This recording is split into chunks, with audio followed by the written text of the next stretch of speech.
الحمد لله رب العالمين والعاقبة للمتقين في الدهرين صلى الله وسلم على عبده ورسوله نبينا محمد وعلى آله وصحبه أجمعين. أما بعد، أعوذ بالله من الشيطان الرجيم. بسم الله الرحمن الرحيم. ومن أحسن قولا ممن دعا إلى الله وعمل صالحا وقال إنني من المسلمين. رب اشرح لي صدري ويسر لي أمري واحلل عقدة من لساني يفقه قولي. وحييكم بتحية الإسلام. السلام عليكم ورحمة الله تعالى وبركاته. دقيقة مراسة خطبة درتين وفتنا كستي وادقوا وليادة شفنا رب سبحانه وتعالى سورة النحل سورة رجفة ربتك الدمشن الرتي ادعو إلى سبيل ربك بالحكمة والموعظة الحسنة. قرأ خرا ربي كيتي توفتا في ملغارين قرصغارين نما يا ميجا. قرأ خرا ربي تتي نما يا موتنا كاتات نما يا مني في مالي فكت نما يا من تكشو قبابسني ولله الله. ربي سبحانه وتعالى آية خنرتي يوت إن تلل الله وانك ما وانا جايباتك دبتي سبب نساء دعوان عندك نرتو درك أما وان تفجج بكتي درك أما نرتو قبا نمو جاي كم إسلامه كسك قبا غير دعواتي وان جامو جاي تيجي بك ربي نور خايق باب سنة ولله الله. ربي سبحانه وتعالى سورة النحل سورة الجفار بعد مشان رتي يرو غير خلا ربي كتيا مجو توفتا في ملغارين غير خلا ربي كتي نما يا ميجي أكس جتشو يا من سانا فتبينو أبلو خوت جنة مكا وليام نخانو سونتاني أفير يجو فكين أفيرو منا خنيتي سكنتا دايرو كم نجزينا ما أفيرو أفيرا لك أنا هتوام براتس نياتا وخان سورة دوري في سورة نقوب إسناد بكجاري إسافتولجنة نمسن نما جالن نقوف دينيام كرا إسلام ما تبي فسانين نما هندا جالت يا منصور دركما نما غير منا خيتي أم تخانا يو إني أفه سا إساف بيل لم سنرت يو نسرا في دروانو وان إسا جالت توف جال لساتي فواي أم تفجتشا إتيارو دندس غير خرا ربي أم تيغرو يو إني بكساني ترجمو دي ده في إتيارو قبض سبب نسا جلو كباو إلى سبيل ربك غير خرا ربي خيتي أمي جمالي غير منا خيتي أمين جن غير خرا ربي خيتي أمي ربي روجو غير براتين إسلام ما أنتنو خرا ويا كتاتنو تيم. رب سبحانه وتعالى سورة قل لما فا سورة يوسف عارب بتكا في سديت رتكنجا قل هذه سبيلي أدعو إلى الله على بصيرة أنا ومن اتبعني. جاي يسين تنكراك يسك جيلالا سن إسلام مالا أنا في ورنا والإنجيل وردفتوني يس كرا إسلام ما خنرتي رجاء فاته إنما يامنا كنافو إسلام ما تنكراتك وخامبيو تراكئ نبي محمد صلى الله عليه وسلم ركب حنوبود اللي هنگا قويا قيامتي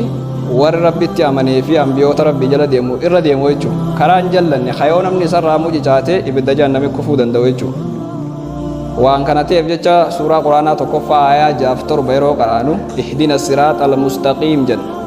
يا ربي قرا دانديك أجيلو تتنك أجيلش صراط الذين أنعمت عليهم داندي ورطول خيرتي أولتيسن sun ambiyoota fi warra qita sirriitiin ambiyootatti amanee isaan jala deeme jechuudha. Kanaaf jecha akkana jennee kadhanna. Gama biraatiin suuraa Al-Ankabut suuraa 29ffaa aayaa 69tti Rabbi subhaanahu wa ta'aalaa akkana jedha. والذين جاهدوا فينا لنهدينهم سبلنا وإن الله لمع المحسنين. warra karaa keenya keessatti tattaaffii godhu waan gama keenyaa isa dhaleessunuutu isaaf laaffisaa. Sababni isaa Rabbii warra toltuu hojjetanii waliin jira aja. kanaaf karaa islaamummaatti yaamta namni sun yeroo ati karaa islaamummaa yaamte karaa sanarratti tattaaffii waan godhuuf haqa jeelchu rabbi galma karaan sun itti deemuun gayuu nama tokkorallee dirqamni hin kaayamne dirqamni jiru ati gara karaa sanii nama yaamuu qofa da'awaa eessarraa eegalla. rabbi subhaanahu wa ta'aalaa suuratu tahriim suuraa 66ffaa aaya jedhatti akkana jedha yaa ayyuhalladhiina aamanuu quu anfusakum wa ahliikum naara. yaa warra rabbitti amane lubbuu teessanii fi lubbuu maatii teessaniitis ibidda jahannamirraa eegaa ja irraa tiisaa ja.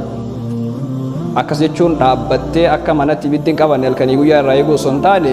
isaan kana da'awaa irra baatee isaan gorsitee gara ibaadaa isaan yaamtee ibidda guyyaa buruusan jalaa isaan baasuu jechuudha. gama biraatiin rabbi subhaanahu wa ta'aalaa suuraa xaa suuraa 20ffaa 32 irratti akkana jedha wa'mur ahlaka bis-salaati wastabir 'alayhaa. maatii tee gara salaataa isaan ajaji sanirratti illee obsii ja. sababni isaa maatii ta'e keessa namni mataa si jabaatu jiraachuu danda'a, kasi aarsu jiraachuu danda'a, jecha si aarsu kasi afaan deebisu jiraachuu danda'a, harkallee hin kasree bun dhabamu. Saniifuu kana hundarratti obsii ija. Arraan tan osoon gaafii takka kana jee isin gaafadhe, isinirraa firaa fi maatii teessanirraa namni tokkolleen ulaa jahannam torbanirraa balbala takkaan akka seenu ni barbaaddanii osoon jee namni hundi hin barbaannu naan jechuu danda'a. Yoo hin barbaanne har'umarraa haatee hojiitti hiite isaan karaa rabbitti yaamudha. Ergamaan rabbii sallallahu alayhi wa sallam hadiisa sahih Bukhaarii kitaaba 80 takaffaa kitaabu riqaaq lakkoofsa hadiisaa 1487 sahih Muslim kitaaba 56 kitaabul jannati wa sifati na'iimahaa wa ahlahaa lakkoofsa hadiisaa 7308 irratti akkana jedha hujibati nnaaru bishahawaati wa hujibati ljannatu bilmakaarih ibiddi jahannam waan lubbuun namaa jaalattuun marfameeti jannanni garuu waan lubbuun namaa jibbituun marfamee je mufassirtoota hadiisa kana hiikuuf yaalan hedduu keessaa imaamu Nawawiin rabbi rahmata isaaf haa godhu akkana jedhe akkas jechuun gabrichaa fi ibidda jahannam jidduu sitaaraa yookaan maggaarajaa wayiitu jiraa je gabrichi waan lubbuun tiyya jaalattu jedhee dhaqee maggaarajaa sayootu qachumaan ibidda kufaa je gama biraatiin gabrichaa fi jannata jidduu sitaaraa yookaan maggaarajaa wayiitu jiraa je gabrichi osoo lubbuu isatti ulfaatuu obsee dhaqee maggaarajaa san banee achumaan jannata seena jechuudha je kanaafuu addunyaa tanarra waan lubbuu teenyatti ulfaatuutu fakkeenyaaf yeroo salaata subii jamaadhaan dhufnee salaannu osoo jaalannu gammadaa akka yeroo taanitti hirriibaa kaanee osoo maa nutti hin dhaga'amne dhufnee salaatu jirra maa jalliftamuun dhuftan hedduun isaan dhufu tanaaf jallise osoo nutti ulfaatuu obsinee qabbana san hirriiba yeroo sanii keessaa kaanee dhufna kana wanni lubbuu irratti ulfaatu jechuu addunyaa tanarratti dalagaan jannataalleen isiisan sababni isaa addunyaan tun akka Aliyyuu Nabii Xaalib jedhu bakka dalagaati jireenyi lammaffaa sun bakka waan irra dalagan ta'anii itti nyaatanii je sanii fara nutti ulfaatti nutillee nurratti ulfaachuu kana laallu akka namni tokko yeroo bakka hojii isaa jiru hojii isaa malee waan biraa yookaan deemee bashannanuu quban qabnee sanitti hojjechuudha qabna kanaafuu islaamummaan bashannanuu sin dorgitu dhibbaan dhibbatti hin jiru jechuu kiyyaa miti garuu waan shari'aan si halaal goote qofaan bashannanuu dandeessa saniifuu hammeenya shayxaanaatii fi muyica yookaan hammeenya lubbuu teenyarraa ifeegaa irratti obsaa wanni irraa waan xixiqqoo irratti obsuu nu dhorku sababaan guddaan jiru tokko qofa sunis warra dabre san irratti laallachuu fi isaan fakkeenya godhachuu dhabuu keenya waan kana ta'eef rabbi subhaanahu wa ta'aalaa suuratul ahzaab suuraa 33 iddami takkaratti akkana jedha لقد كان لكم في رسول الله أسوة حسنة لمن كان يرجو الله واليوم الآخرة وذكر الله كثيرا nuti ergamtoota rabbii keessaa nabii xumuraaf goolabbii nabi Muhammad sallallahu alaihi wasallam hidhannoo fi fakkeenya gaarii isiniif goonee jira kanaafuu hidhannoon keenya fakkeenyi keenya namni nuti irra laallachuu qabnu nabi Muhammad yoo akkas ta'e waan takkallee waliin dhibnu wanni nuti ulfaatu takkallee hin jirtu ergamaan rabbii sallallahu alaihi wasallam waa'ee kanaa wal qabsiise akkana jedhe sahih Bukhaarii kitaaba 56 kitaaba jihaadaaf seenaa lakkoofsa 338 irratti ba'asa Mu'aaz wa Abaa Muusaa ila al-Yaman Mu'aazii fi Abaa Muusaa gara Yaman da'awaaf ergeet ummata biyya san irra da'awaa akka isaan bahan akkana isaaniin jedhe yassiraa walaa tu'assiraa wabashiraa walaa tunaffiraa wataxaawacaa walaa takhtalifa yeroo achi dhayxan jalqabarra wanni isin godhuu qabdan amrii ummatarra laaffisa irratti hin jabeessinaa jeen ummata gagammachiisaa isaan bashannansiisaa gara karaa rabbii yaama isaan irratti hin ulfeessinaa yookaan nam tokkollee mufachiisinaa jeen ummata waliigala qaalii isaaniitis godha jechuun mirga ummataatis eegaa fi nam tokkollee waliin dhabinaa jeen ulaagaa jahata namni muslimaa kamuu maatii isaa ta'e obboleessa isaa ta'e karaa rabbitti yaamuuf itti fayyadamuu qabu ulaagaan duraa namarratti hin jabeessin namarra laaffisaa inni lammaffaa nama karaa rabbii yaamtu san bashannansiisaa jechoota isa gammachiisuun karaa rabbii yaami jecha isa mufachiisu jettee yookaan jecha ilaalchisaa tuqu jetteeniif duuban deebisin jechuudha inni itti aanu mirga isallee eeguufi qabda nam tokkollee waliin dhabinaa jeen ilmi namaa kamuu waan lubbuu isarratti dalagaa dhuunfas ta'e karaa rabbittis yaamtu waan lubbuu isarratti ulfeessite hin fudhatu yookaan ammoo lubbuu isarratti ulfeessinaan siif hin ajajamu rabbi subhaanahu wa ta'aalaa fi isaatiifuu gabroottan isaa waan irratti haraam godhe suuta suutaan adeemsa suuta suutaatiin haraam irra godhe malee quraanni guyyaa tokkoon gad hin buune waggaa 23 oliif gabbu'e suuta suutaan akkasi waa hunda haraam godhaa dhufu malee guyyaa tokkoon hin goone mee fakkeenyaaf waa'ee khamrii haalaallu fakkeenya kana wanni isinii kaasuu barbaadeef nuti amala keenyarraa nama tokko kaleessa qabnee masjida yoo finne kaduraan masjidan dhufu arraan tana iimaan akka Abubakriitii fi Umar akka inni qabu barbaanna yoo xiqqaatte iimaana akka taabiyoota akka inni qabu barbaanna yoo xiqqaatte iimaana akka atbaa'u taabi'aa akka inni qabaatu barbaanna yoo kana irraa dhabne garuu kun hin qajeelu jennee garaa irraa muran rabbi subhaanahu wa ta'aalaa suuratul baqaraa suuraa lammaffaa aayat 219 irratti yas'aluunaka anil khamri wal maysiri yaa muhammad ayyuha rasuulil kariim ummanni kee wiliidha waa'ee dhugaatii macheessaa yookaan kamrii dhuguutii fi qumaara taphachuurraa si gaafachuuf ta'an qul fiihimaa ismun kabiirun wa manaaficu linnaasi atis yeroo san isaaniin jedhi dhugaatii yookaan kamrii dhuguu fi qumaara taphachuu keessa badii dilii ilma namarraa miidhaa ga'uu dandeessu hedduutu jira wa manaaficu linnaasi akkuma san isaan keessa wanni nama fayyadullee ni jirti wa ismuhumaa akbaru min nafcihimaa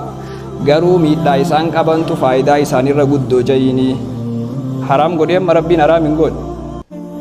yoo xiqqaattee wanni nama fayyadulleen akka keessa jirtu himeet miidhallee akka isaan qaban himee miidhaan isaan lameenii akka caaltu hime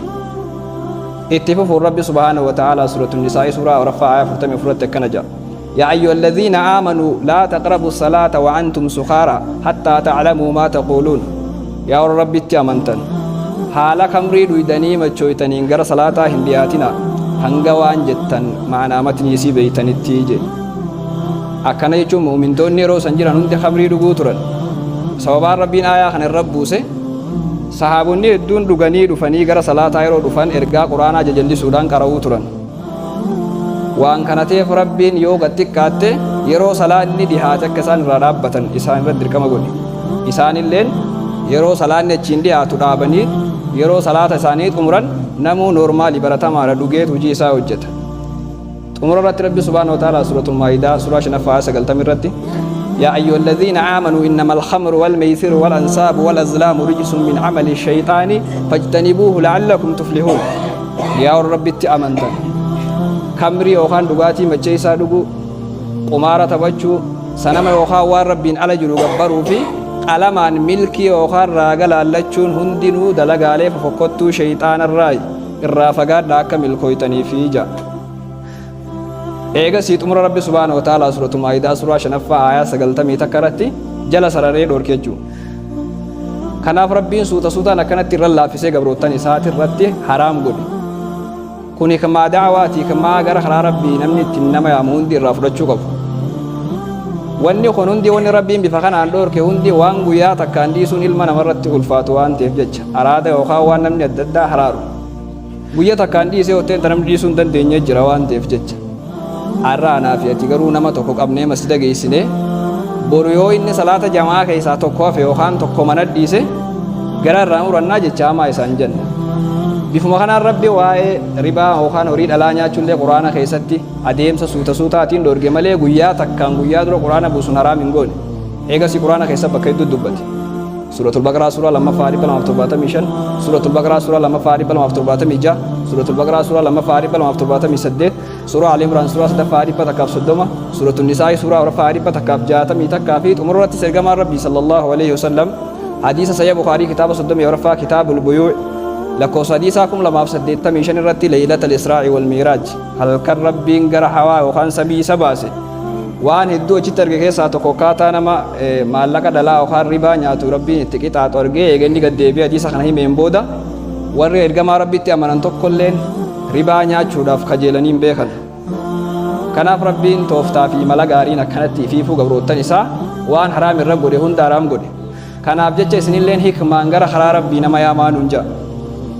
da'awaa lubbuu teetirraa eegalta maatii teetirraa eegalta inni itti aanu firoottan keetirraa gad eegalta rabbi subhaanahu wa ta'aalaa suuratu shu'araa suuraa 26 aayat 214 irratti wa anzir ashirata khalaqarabiin firoottan kee aanaa kee isaan gorsii dinniini karaa rabbi yookaan ibaada irratti isaan qajeelchii ja lubbuu tee gara karaa rabbi yaamuu sirratti dirqama maatii tee yaamuu sirratti dirqama firoottan keetillee yaamuu sirratti dirqama qabxiilee ammaan dura dabarsine keessatti eegasii isaan kanallee irra laaffisaa tooftaa fi mala gaariin hikmaan isaan yaamta maatiin ati yaamtu tun namoota mu'minaa yookaan nama duraan sirra jabaa hatarii har'aan dogoggora wayii keessa jiru ta'uu mala nama duraan naa fi sirra ibaadat jabaa har'aan tana dogoggora wayii keessa yoo inni seene anaa fi siitu yoo maatii teenya ta'e dhaqee da'awaa irra bahee isa yaama tarii namni mu'minaa chaalenjii si godhuu danda'a yookaan jecha wahii tokko ati fiifuu kaleessa waan akkanaa turtee nuti osoo ati dhalatiin salaata eegalle ara karaa rabbiin na yaamuu deemtaa siin jaa jechoota isaa kanatti aaruun qabdu rabbiin akki jedhu suuratu shu'araa suuraa 26 dhibba lamaa fi 15 hanga dhibba lamaa fi 16 irratti waqfid janaaha liman ittaba'aka minal mu'miniin mu'mintoota irraa warra qaalii kee godhee siif ajajame goflaa kee kaboonaa san isaaniif cabsii jeen yeroo isaan yaamtu jechuudha jechi isaa sun sitti dhagamuu qabu ati ani kaleessa waan akkasiitiin ture ati garuu kaleessa na caalta saffii durarra turte arra maaltu achiis dhabamsiise jechuuni qabda goflaa kee kaboonaa san isaaniif cabsite nama sirra beekumsa qabu ta'ee tarii yoo siif ajajamuu dide فإن أسوك فقل إني بريء مما تعملون يو إسان سيف أيجمو ديدن أني وان إسن دليدن كنرى ولا بجئين إبرادي ميجا مليجة چاما إسان جتشو اتعارتي إسان ربسو سيف نيما سبب نسا boru namni sirra jabaa tokko dhufee nama san jecha tokko qofaan gara karaa rabbii isa yaamuu danda'a waan ta'eef jecha irra aartee isaan jettu borumtaa san nama saniifis akka inni hin dhufne taasisa daranuu karaa rabbii irraa isa fageessa waan ta'eef jecha yoo rasheenii tokko aaree waajeen inni borumtaa ishee akkasiitis akkuma san ilaala waan ta'eef jecha tarii maatiin teenya sun maatiilee amantii biroo hordofan ta'uu mala qabxiin ijoon daqiiqaan wafte keessa laallu maatii nama muslimaan ta'in amma naannoon teenya biyyoota muslimni heddummaatu waan ta'eef jecha namni maatiin isaa amantii garagaraa hordoftu muraasa garuu biyyootuma ollaa keenyaa keessa yoo laalle hedduu dabalataan bakki sirriitti itti beekamu biyyoota akka lixaa awurooppaa ameerikaa awustiraaliyaa biyyoota akka indiyaatii fi raashiyaa yoo laaltan maatiin nam tokko shayyoo taate lama amantii biraa sadii muslima sadii amantii biraa lama muslima waan akkasiitiitu jira intis kanaaf yoo xiqqaatte sagaleen tun nama afaan kana dhaga'u bira sosoo taate akka ga'uu dandeessu asii qajeeloora muslimtoota asirraa achi jiran osoo odeeffattanii wanni akkasii achi baratamaadha maatii akkasii akkamiin yaamuu dandeenya maatii san yaamuudhaaf kitaabban amantiilee isaan hordofanii beekuun dirqamaa miti muujizaa quraanaa amantiilee namni kamuu hordofu hunda soba waan taasisuuf jecha muujizaa quraanaa qofayyoo fayyadamte nama san yaamuu ni dandeessa dabalataan kitaabban amantiilee yookaan waan isaan itti amananii yoo beektellee hedduu bareedaadha ummata akkasii akka itti yaamuu qabnu qajeelfama ajaa'ibaa tokkotu jira kan rabbiin ummata nabi muhammadiif fakkeenya godhe sunis waan gaafa nabi muusaa fi nabi haaruun nagayaaf rahmanni isaanirra haa jiraatu gara fir'aawnaa erge waan rabbiin isaaniin jedhe muusaan kophaa isaa amata hedduuf fir'aawna deddeebi'eet rabbiin dabalataan gargaarsa haaruun isaaf erge isaan lamee waliin dhaqanii fir'aawna ammas akkasuma mataa jabaata muusaan akka namicha kana rabbiin isaaf mataa laaffisuuf du'aayee heddummeessuu eegale yeroo kana rabbiin maal je'een isintu jecha keessan hin sirreeffatini jecha keessan sirreeffadha suuraa xaahaa suuraa 20 ayaa 44 irratti faquulaa lahu qawlan layyinan la'allahu yatadhakkaru aw yakhsha jecha gaarii isaan ja'a jecha laafaa isa gammachiisuu malee isa mufachiifne akka inni ittiin gorfamee okaa rabbii isaa amanee sodaatuuf jecha rabbiin akka fir'aawna mataa jabaatu ni beeka jalqabaahuu muusaa yeroo kophaa isaa itti ergu idhab ilaa fir'aawna innahu xaga gara fir'aawnaa dhaqi inni irra mata jabaataa ilma namaa hate akka inni qajeellee rabbiin ni beeka garuu dirqama isaa ilmi namaa kamuu akka baachuu qabuuf jecha nabiyyoota rabbii fakkeenya nuuf godhe isin dirqama rabbiin isinirra kaa'ee baachuu qabdanidha rabbiin ni beeka nama qajeeluu fi kan qajeelle namichi rabbiin jara kanaan deemaa jecha gaarii isaan ja'a isa yaamaa jecha keessan sirreeffadhaa jee nabiyyoota isaa itti dirqu kun yoo xiqqaatte akka seenaan ja'utti nama waggaa 470 ana rabbukumul a'laa jee akka makluuqni yookaan ilmi namaa hundi isa gabaru dirqamaan taasisaa ture waggaa 470 ol namni isa gabaraa ture mootummaa jabduu qaba humna jabduu fi qabeenya jabduu waan qabuuf jecha yeroo san tarkaanfii barbaade namarra fudhachuu danda'a waan ta'eef jecha akkasuma rabbiin haadha manaa isaa duree dubartii warra jannataa godhee isii dhaadee akkuma sanitti ummata nabi muhammad hundaaf fakkeenya isii taasise rabbiin bakka fedhee waan fedhe baasaa du'aa keessaa jiraa keessaa du'aa baasa waan ta'eef jecha nabi nuuh alayhi salaam ummata isaa karaa rabbii yeroo yaamu suuraa 71 ayaa 5 hanga 9 irratti seenaa ajaa'ibaa takkaa jira nabi nuuh ummata isaa yaamee dadhabe namuu jalaa waachuu dide inni da'awtu qawmii laylan wa nahaara yaa rabbi ani ummata kiyya halkanii fi guyyaan boqonnaa takka malee karaa keetitti isaa yaame eegas namni tokko illee jalaan awwaan halkanii guyyaa kana waggaa meeqaaf yaame 5 10 100 waggaa 950 ummata isaa yaamaa ture namni tokko kameetti waggaa 950 jiraatan hin jeyna ummanni yeroo sanii waggaa kuma takkaa fi wayi kum sadii kuma afur kan jiraatuutu jira garuu anaafeeti osoo umriin teenya hangas nuu dheeratte har'a umrii gabaabduu tana keessatti khayrii carraaqachuu kan dandeenye gaafsan akkam taana diinii nutti heddummeessu malee faayidaa nuuf hin qabdu jeetii yaada nabi Muusaan osoo deemuu gaaf tokko dullattii takka teessee taboochuura dhufe maal taate yaa ummii jennaan ilma kiyyaatu xiqqeenyatti tokko qofan qabaanarraa du'ee jetteen bar nyaateetuun dhuyne amma dhalate kaleessa dhalateenarraa du'e jetteen waggaa meeqa jennaa waggaa 300 qofaa jetteen yeroo kana nabi Muusaan nama hikmaa qaba waan ta'eef jecha ummata tokkootu isiniin booda dhufuuf ta'a kan nabiyyii xumuraa fi goolabbii jala deeman nabi Muhammad innis kate umriin isaanii ol aanaa waggaa 60 hanga 70 jennaan namittiin ilma isii achumatti irraanfattee gaafii takka nabi Muusaa gaafatte gaafiin isiin gaafattes ummanni sun mana irra galan mana keessa galan ni jaaratan boo mukarra galanii jetteen nuti fooqii G+ meeqa jaaru jira raantana mana ni jaaran moo mukarra galanii umrii hanga sanii jecha mana ni jaaran jechuu isiiti achumatti ilma isii irraanfattee deemte namittiin sun rabbiif galata galchite kanaafuu umriin ummata ammaan dura akkasani umriin akkas dheerattee dalagaan ta'e yoo tolte wanni hundi bareedde jedhe Muhammad sallallahu alaihi wasallam eegasii nabi Nuuh ummata isaa tokko tokkottis mana bira dhaqee yaame sagalee isaa ol fuudheetis da'uutu qawmii jihaara sagalee isaa ol fuudhee lallabee akka namni hundi dhaga'utti akka nabi Muhammad sallallahu alaihi wasallam gaafama akka jiru gaara rabbihee u'uu jeeganda guutuu yaame san akkasittis ni yaame namuu ni dide tokko tokko mana bira dhaqee boonarraa gurra isaanii quba keessa haatanii akka dubbii isaan dhageenyeef bira kutan akkasin nadeessuu turanii je xumurarra nabi Nuuh suuraa 70 ayaa 24 irratti ummata isaa san abaare waqad adallu kasiiran nama hedduu jalaa jallisan abbootiin qabeenyaa yeroo san jirtu hiyyeeyyii fi ummata ganda guutuu jalaa jallifte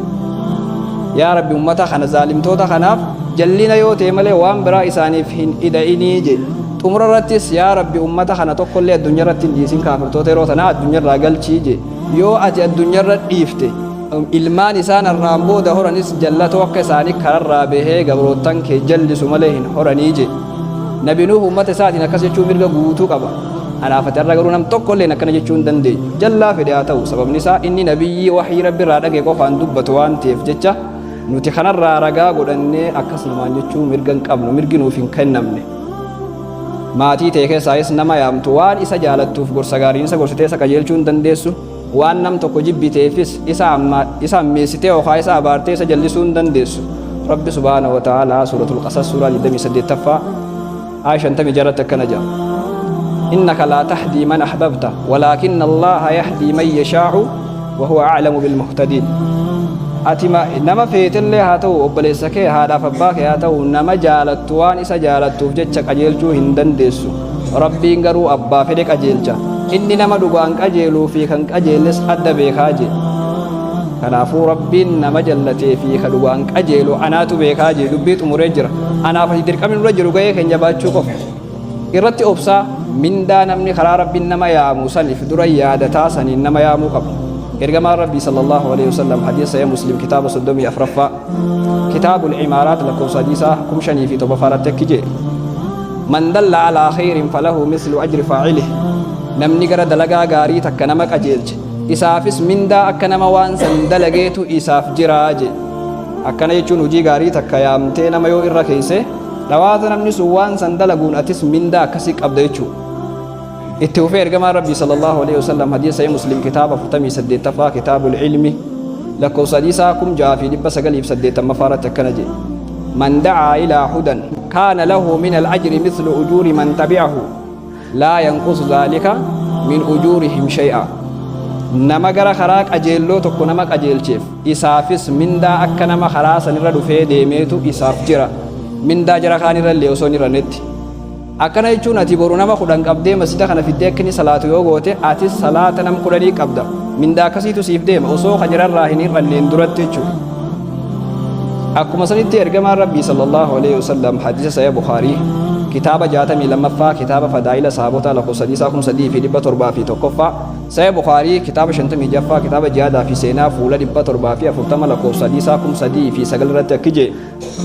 guyyaa duula ka'ii barsan Ali ibn Abi Xaalib yaamee radiyallahu anhu akkana jedhe فوالله لا يهدي الله بك رجلا واحدا خير لك من حمر النعم والله ربي ننسيف كخدا sababaa keetiin namni tokko qajeeluutu gaala diddiimaa argachuu irra siif caalaa jeen. Gaala diddiimaa jechuun seenaa arabaa keessatti hedduu beekamaadha. Qabeenya hundarra caalaadha. Makiinaa VIP Bugaatii fi Laambargiin qabaachuu irra gaala diddiimaa qabaatuutu irra caala. Gaalli hundi osuma jaalatamu gaalli diimaan araba keessatti adda. Hattaa yeroo ammallee akkasitti jaalatama. Foon nyaachuus ta'e ittiin imaluufis. Qabeenya irraa yeroo sanitti irra jaalatamaa waan ta'eef fakkeenya godheef. Isa argachuu irra namni tokko qofti sababaa keetiin dhufee qajeeluutu irra caalaa jeen. Kanaafuu eega nama tokko gara karaa Rabbii yaamuun mindaa guddaa kana nuuf qoodde taa'uu hin qabnu tattaafachuu qabna jechuudha. Gama biraatiin Rabbi subhaanahu wa ta'aalaa warra karaa isaatitti nama yaamu suuraa Fussilat ayyaa 33 irratti akkana jedha. Waman ahsanu qawlan mimman da'aa ila Allah. Jecha eenyuuti addunyaa tanarraa jecha nama kanarra habareeddu. Fedhuu doktora haa ta'uu, profeesara haa ta'uu, PhD saayintistii haa ta'uu. Jecha nama karaa Rabbiititti nama yaamee ifiifis hujii gaarii hojjetaa ani muslima jaasaniin nama dadammaysirra jecha eenyuutu caalaa je. Jechi daa'ii jechi caalu addunyaa tanarra jiru ilmaan namaa ka fedhe keessaa kana Rabbii tokkana jechuu jira anaa miti. Kanaafuu jecha karaa Rabbitti nama yaamu akkuma reefus niin jee bakki irraa nama yaaman dura lubbuu teenya, maatii teenya, fira keenya eegasii biyya dabartu. Nama muslimaa kamuu yaamuun dura dirqama ta'ee ammoo dirqamni yookaan itti gaafatamummaan dura kaame lubbuu teenyaa fi tamaatii teenyaati. Kanaaf jecha Rabbiin subhaanahu wa ta'aalaa jecha eenyuuti jecha nama kanarra caaltuu je. Namni muslimaa tokko haalaa fi amala isaatiin daa'ii ta'uu qaba. Haalaa fi amalli isaa qofti karaa Rabbiin nama yaamuu qaba. Akka kamiyyoo naan jette yoo hoggansa irra jiraate amanamummaadhaan hoggana, yoo ummataan deemu jiraate bulchiinsa ta'e amanamummaadhaan bulcha. Umar ibn Khattab radiyallahu anhu gaaf tokko osoo inni biiroo keessa taa'ee shaamaa ibsatee waa barreessu namni dhufee ulaa dadhabe. Zabanyaan dhaqee jara laalee Umar dhufee namoota lamaa fuuldura dhaabbachuu jiraniin seensisa bookkamii jeen. Eenyu jennaan Bilaaliif Abu Sufyaanii jeen. Akkamitti isaan dhiifteen seensisa moottee nagaafatte isaan sharafa biyya tanaatii barjee xaare Umar. Noo ati amma lubbuun ta'e qaalii amaanaan horka jirtu waan ta'eef eeggamuu qabdaa jee dhaqee jalaa bane. Yeroo jara dhufu shaamaa ibsatee waa barreessu jira. Duraan dursa Umar gaafii isaan gaafate haajaan isin dhuftaniif teessan immoo haajaa ummataatii jeen. Haajaan dhuftaniif teessan yoo taate shaamaan ittiin barreessu jiru ha ummataati amaanaa ummataatiin hin dhaamsa. Teessan yoo taate ta ummataa yoo ta'e ammoo itti fufnee haasa'uu dandeenya naan haajaan dhufne teenyumaa jeniin godhee shaamaa isaa dhaamsee haasawaa jeen dukkana keessatti. Amanamummaa waa hogganan gaaf tokko mootummaan kaafiraa gara Umaritti ergamtoota wayii ergaa akka itti geessaniif Umar bira yeroo dhufan Umar muka jala rafa biraan dabranii dhaqanii ummata gaafatanii mee mootummaan keessan jeniin. Bar nuti mootummaa waan qabnu hogganaa amiiruma wayii tokko malee waa mootummaan qabnu jeniin. Isaan mootummaa daaba akka Kisraa fi Qaysar kan gana dheeratu matakkaatu barbaada waan ta'eef jecha kunoo bakka kanaa jira jennee yeroo qajeelchan Umar kophaa isaa kophee isarra mataa kaayatee gaaddisa mukaa jala rafu jira. Akka laalee namichi sun osoo Umar hirriibaan kaasin abadan mootummaan keenya dallawa masaraa isaa keessattuu meeshaa hidhattoota waraanaatii fi boodigaardii meeqaan eeggama. Namichi kun amanamaadha ummata jidduutti haqa dalagatanaaf ifamanii akkana kophaa isaa dirira gabbee rafaa jedhe. Dhugaa isaati Umar takkaa nama miidheen beeku. Umar gaaf tokko dhukkubsatee doktorri dhaqee laalee dawaan kee ka argamuun dammarraa damma yoo nyaatte malee dhukkuba kanarraa fayyuu hin dandeessu jedhe. Umar mootii muslimtoota bulchaa mu'mintootaa addunyaa tana takka sadaffaa osoo bulchuu dammii mana isaa keessa hin jiru. Dhaqanii Beeytul Maal keessa barbaadanii damma fidanii itti geessan. Eessaa fiddan jennaan Beeytul Maalii finnee jedhe. Askaa jeetuma achi kaayee guyyaa kun kamisaa guyyaa Jummaatiin eeggate. Guyyaa Jummaa damma fuudhee kazaraa isaa qabatee masjida dhaqee faxara ilal minbar ayyuhannaas. Dammi kun keessanii Beeytul Maal irraa dhufe an akkuma na beeytan torbaan lama guutuuf na dhukkubaa ture. Doktorri na laalee damma nyaattu malee fayyuu hin dandeessu waan naan jeef fidanii yoo isin naa hayyamtan nin nyaadha yoo isin naaf hin hayyamne narratti haraamii jeen. Achi keessaa sahaabaan tokko lafaa ol ka'ee akkamitti akkana jetta ati bar bulchaa mu'mintootaati wa imaamul masjidul khatiib imaama masjidaati nyaadhu siif halaala eenyuutu haqa itti godhata yoo ati haqa hin godhannee jeen. No namni lamaa fi sadi yookaan osoo karaa wajjin deemuu jiranii sinqii bakka takka haa qaban tokko kophabbanee duubaa nyaachuu ni danda'a jeen namicha kanaan hin danda'uu jeen anis akkasuma malee mootummaa ta'eef imaama masjidaa ta'eef kophatti waan keessan nyaachuu hin danda'uu jeen. Ahabbukum ilayya man rafa'a ilayya uyuubii irra jaalatamaan keessan gama kiyyatti nama ceebiiti jedhu dogoggora kiyya naa himu saniifuu sin jaaladhuu jeen namicha sanii. إيمان كان على كتاب الرقم لما ليه لفان كم نور ربي لفرق النوابوس ربي لفرق النوابوس أكو مسألتي عمر بن الخطاب رضي الله عنه نما أجائبات قافت كويسا خطبة من بر ربي أيها الناس اسمعوا وعوا جنان صحابتي تقول سمعوا ولا طاعة سن أجنيو وانا تجت لينغون جن كتاب سا ولي شوفين مالف جي قافته جهاد أماندرا ولين دولي لولا أماندرا ولين دينه uffanni keenya kagaabsan boojamtoota irraa waliin fudhanne uffata gaggabaabaa guyyaa sanii qabna namu ati garuu nu duubaan deebitee irra uffata nurraa addaa hasanirra dheeraa kaayyattee dhufte waliin duullee waliin jihaada sangoone maaliif nu gantaa jeen sahaabaan dhoysaan beekanii wanni hundi liibno yeroo kana kitaaba isaa wali cufee ilma isaa abdallaan ol ka'ii jeen an deebisaa gaafii tanaan qabu watumti deebisii jeen ol ka'ee ayyuhannaas kaana abii xawiilan biya ilmaan nama abbaan kiyya akkuma isinuu laaltanii agartan nama dheeraa jeen uffata kiyya kagaafa lola ammaan duraa fudhadherraa mureetiin akkuma isin agartan isinuu qaxxallii qabdi faxawwala bihaa itti qaxxalee fi itti dheeressee fi jeen al'aan sam'an wa ta'an ammas dhageenya gorsa keetii ufi jeeggattaa'e umar namicha sanittiin aarree kara kutubaa isaa seene har'a sheeka tokko dura kaatee osoo dhaabbattee waan akkasii jetteeni balaan si guute إيمانا كان ربنا واخن أما نمما كسي ربنا واخن نمني مسلمة حالا في عمل إساتي دائي تو قبا وني جامو في اللين كانوا حالا فمن لسا خرا ربنا ماركسو قبا حالا في عمل لنا مسلمة خرا ربنا ماركسو قبا وان تيبجج حالا في عمل لي وان اتخرا ربنا ما يامني في وانتوتا لما صدا ربي تي في حالا فمن لي غاري وان جنتان التنسينا هجيدا جنتان سينا مرقود دراي جيرغما ربي صلى الله عليه وسلم واخر دعوانا الحمد لله السلام عليكم ورحمه الله وبركاته